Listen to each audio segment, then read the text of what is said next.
నోటిఫికేషన్లు ఇవ్వరు. ఇచ్చిన నోటిఫికేషన్లకు పరీక్షలు పెట్టరు.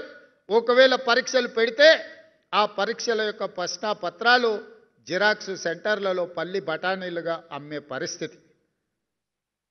ఒక మంచి పరిపాలనకు, ప్రభుత్వ వ్యవస్థకు మంచి పేరు తేవాల్సిన తెలంగాణ పబ్లిక్ సర్వీస్ కమిషన్ ఒక రిహాబిలిటేషన్ సెంటర్గా అక్కడ దందాలకు అడ్డాగా మారింది.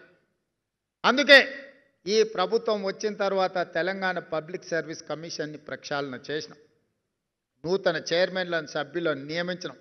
మొదటి సంవత్సరంలోనే 60,000 ప్రభుత్వ ఉద్యోగ నియామకాలు చేపట్టి మాకు ఉద్యోగ ప్రమాణ స్వీకారం చేసినామో అక్కడనే మొదటి సంవత్సరంలో ఈ 60,000 ప్రభుత్వ ఉద్యోగ నియామక పత్రాలు అందించి 4 కోట్ల తెలంగాణ ప్రజల సాక్షిగా మొదటి సంవత్సరంలో 60,000 ఉద్యోగ నియామకాలు ఇచ్చినాం.